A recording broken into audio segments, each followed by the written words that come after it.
when you have that vitality of the mind, there's a certain confidence that emerges from your own wisdom, your own innate wisdom that comes alive. So that's why I'm so thankful for this type of thing, because most of the time I feel confused.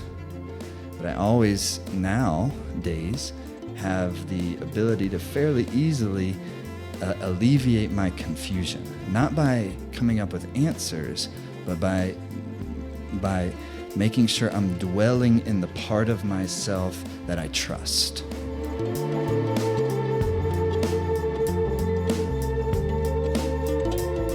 Just make a little friction first.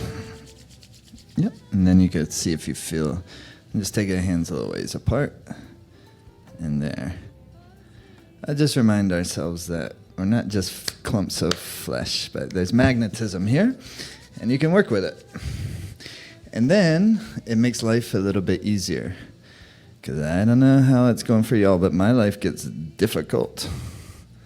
And most of the time, I must say, I'm not sure what to do.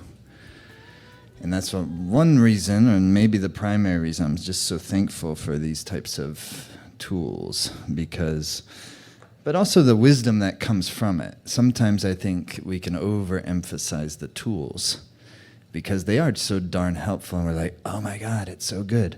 And it's true, but it's relatively good. I think what's really, really so good is when you just know that you got it. And you don't know that you got it in like a narcissistic or selfish or kind of bloated way, but you got it because you're connected to something so mysterious and so big that it's inconceivable. So you just kind of stop trying in a certain way was why, and you stop trying at the level of the mind and you start loving. Because somehow, definitely, it's some type of field of love, some type of field of intelligence, and we don't need philosophy to know that. Have you ever been to the ocean and checked it out and looked over it, or gone up or just come to Nevada City and gone into the South Yuba River Canyon and seen the cathedral down there, or anywhere, or just behold your own body. That's where, if you can find the majesty in that, regardless of the age, regardless of the conditions of how we perceive like what's a beautiful body and what's not a beautiful body. That's a lot of layers to get through. So those types of things become the real work of yoga practice, is to kind of somehow over time, little by little, purifying those layers of the subconscious mind that cause us to perceive things outside in some distorted way from what they really are. But we're not actually pretending we know what they really are, how things really are, reality. But we definitely can get the experience that as long as we keep to purify what isn't me, I know that. I know I can identify those things. And unfortunately, there's layers upon layers of that, of what isn't representative of the real me. And so then instead of thinking of yoga practice like you're adding something on, you're really just you're negating, you're taking away. Because what we really can't do what is the love intelligence at the center of this whole thing, we can't really say, but we try all the time, and we're inspired, and we create poetry, or we create music, or we create works of art, or we write a novel, or we even just create a beautiful garden in our backyard. When life in that way becomes really most importantly about, in a certain way, creative expression is more important than philosophy and doctrine and rules. Ugh. Rules. But sometimes we do need discipline. And that's different than rules. If you're inspired to take on a discipline, that's something else. Like my son and I have been doing martial arts now for several years, and it's a discipline, and there's certain things that I don't like about it. Like sometimes the class comes around and I don't want to go, but I'm going. And good thing I have my son involved, because I probably would skip out more. But now I feel responsible because I don't want to show that to him. damn it. So I put myself under all this, it's like the good things of Saturn that have to do with Saturn. Saturn we usually don't like because it represents all the difficult parts of life, including aging and sickness and death. But it also includes grit, backbone, creating boundary, and discipline. We all like, this. We're all learning, I should say, not like, but we're learning about, where do I need to create boundaries so I have enough energy to just take care of me so that then I can give in the ways that I'm most equipped to give. Because we all only have so much life force and so many breaths here. And so if we're just giving away of our energy, eventually, at some point you have to find a way, how do I concentrate it in a direction where it's going to be well used? And therefore I'm going to feel more fulfilled because I'm somehow finding a way to have a creative avenue for my innate intelligence. And so there's innate intelligence, every one of us. Finding the creative avenue for your innate intelligence is really part of the heroic journey of a human lifetime. What are you going to be when you grow up? Yeah. And that question never ends, does it? I'm asking myself that question all day. Really? What are you going to be when you grow up? Like, this is this time next year. And so that's the beautiful part of Saturn, is it creates disciplines, boundaries with your time so that you can choose to do what you want to do, as opposed to life just kind of taking over. And sometimes we make choices of what we want to do in moments of clarity, and later on, maybe we're annoyed by those choices, but at the end of the day, we'll be happy with them. Makes sense? Like me having to go to this class, and then never have I wished I didn't go after it was over. Of course, just like something like this, I hope. And that's that, So let's do it. Let us kind of concentrate our life force, because then we get to work with our magnetism, which was the whole point of that. And working with your magnetism means working with your own kind of mind, psyche, energy, body, mind, energy system, in a way that then you can work with the elements of life as opposed to always just being worked by the elements of life. And if I have that kind of concentrated life force in the nervous system, what the yogis call Shushumana, then it gives this certain type of centeredness to the psyche, to the mind.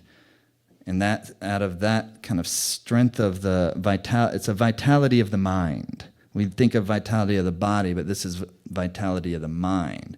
And then vitality of the mind infuses the body also with vitality. Definitely, that's experience. And so when you have that vitality of the mind, there's a certain confidence that emerges from your own wisdom, your own innate wisdom that comes alive. So that's why I'm so thankful for this type of thing, because most of the time I feel confused. But I always, nowadays, have the ability to fairly easily alleviate my confusion. Not by coming up with answers, but by making sure I'm dwelling in the part of myself that I trust. And that part of myself that I trust is the part of myself that I feel is connected to everything. So it's not an island, in other words. It's a place that when I can hang out in, and I know we're all familiar with this. That's why I'm saying we don't have to have a philosophy about love intelligence. When you're looking over the ocean, or you're going down into the river canyon, and you can just be for a moment, even you can feel the wisdom of life. You're connected to all of this. Your body is just the part of nature as that everything growing in the river canyon. Isn't it? But sometimes, because as a human being we do feel like we're on an island. It's just us. And so it can have the sensation of you feel outside of nature, not a part of the grand thing. And there's nothing that's not a part of the grand thing. And so that's the kind of interesting, mysterious paradox of life, is by kind of going into the inner dwelling, learning to dwell in the part of oneself where you feel you can trust life. A different type of confidence emerges, then it connects you with things. It connects you with others, and naturally there's a love there. There's compassion there, and naturally we'll be concerned for your well-being in the similar way I'm concerned for my own. Because it's somehow, and I don't pretend to know how, but somehow it's all connected together. And that's a feeling that I think we've all feel. When you ever had a child born, this is total magic. Nobody knows how to do that. There's not an Elon Musk that knows how to create the womb of the mother, and then the baby is at first, and then you get a heartbeat.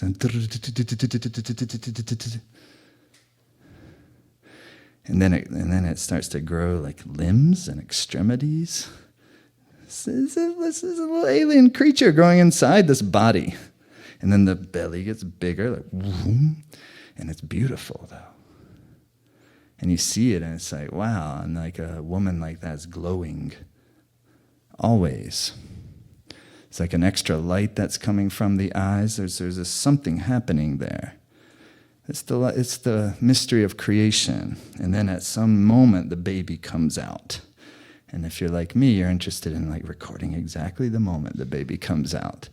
Because it tells you something. It gives you some sort of a portrait that is going to be informative for the heroic journey of that person's life.